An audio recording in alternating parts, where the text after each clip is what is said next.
কিছুদিন আগে জি। এই আমাদের যে মানব প্রজাতির যে যাত্রা শুরু হলো সেই এই ইথিওপিয়া থেকে। ওখানে থেকে উনি দেখাচ্ছেন যে বাংলাদেশের, ভারতবর্ষতে বটেই, বাংলাদেশের মাইটোকন্ড্রিয়াল ডিএনএ প্রোফাইলটা 80% বিলংস টু মুন্ডা।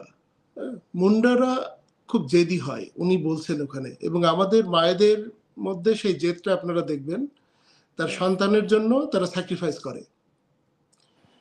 এবং আমাদের দেখেন বহু পুরানো যে দেবী, তার নাম মনসা, একটা নারী প্রতীক নিয়ে আসছে। এবং আমাদের মুসলমান কি বলে ইসলাম ধর্মে এই দেবতার বিষয়টা নাই, কিন্তু ধরেন যখন ইসলাম ধর্ম আসে নাই তারও আগে এখানে তো দেবদেবীরা শাসন করছে, হাজার হাজার দেবদেবী আসতে পারে নাই, মনসা একাই শাসন করছে।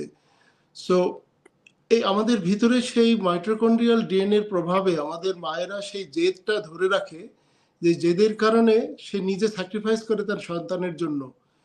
এবং আপনি দেখেন শেখ হাসিনা যখন পদ্মা সেতু নিয়ে জেদ করলেন, হ্যাঁ, যে নিজের টাকাই করব, এটা আমাদের বহু তাত্ত্বিক অর্থনীতিবিদ তাদের মাথায় মানে নষ্ট হয়ে গেল যে এটা কি করে বলে। হ্যাঁ, কিন্তু এটা তো একটা সাকসেসফুল জিনিস। আজকে এই যে বিশ্ব প্রেক্ষাপট থেকে যে বাংলাদেশের বিরুদ্ধে যে এত বড় একটা ষড়যন্ত্র করা হলো, তার একটা কারণ তো এটাই যে বাংলাদেশ তার সামর্থ্যের পরীক্ষায় উত্তীর্ণ হলো, যে তারা নিজেরা পদ্মা সেতুর মতো একটা অবকাঠামো তৈরি করে ফেলতে পারে।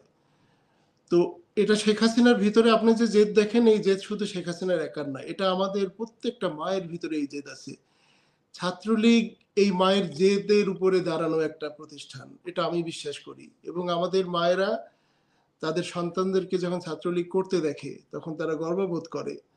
হ্যাঁ, এখন যে প্রেক্ষাপটটা চেঞ্জ হয়ে গেছে খানিকটা, বিশেষ করে ক্ষমতায় থাকার কারণে শুধু না, আরো একটা জিনিস আমার নিজের যেটা মনে হয়েছে অনেকবার, যে আমাদের এই যে শক্তির জায়গাগুলি, এটা পড়াশোনা না করার কারণে আমরা আসলে বুঝতে পারি না যে বাঙালির শক্তির জায়গা কোথায়। মাতৃতান্ত্রিক আমাদেরকে তথাকথিত কিছু জিনিস এসে বাইরে থেকে বলে যে পুরুষতান্ত্রিক সমাজ, এটা এটা আমাদের পুরুষতান্ত্রিক সমাজ না, আমাদের এটা মাতৃতান্ত্রিক সমাজ। আমাদের মায়েরা প্রবল পরাক্রমশালী।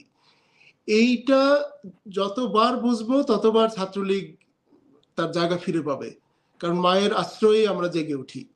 এবং আমাদের রবীন্দ্রনাথ ঠাকুর কবিগুরু উনি বলছেন যে ওই যে মায়ের আঁচল নিয়ে গান, আমার সোনার বাংলা, মাকে বারবার ফিরে আসতেছে।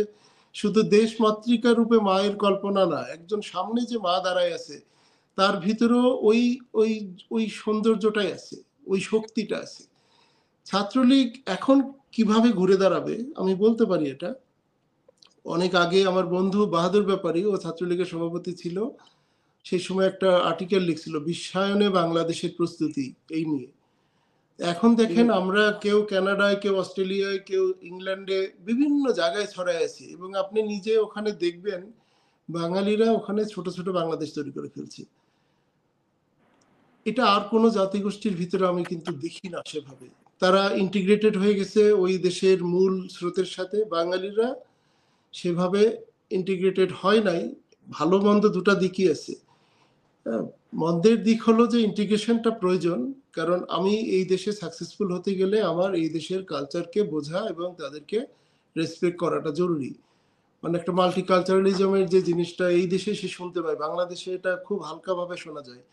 কিন্তু ছাত্রলীগের জন্ম তো হয়েছে ঐক্যের স্লোগান দিয়ে, ঐক্যের বার্তা নিয়ে এবং ঐক্যের প্রত্যয় নিয়ে।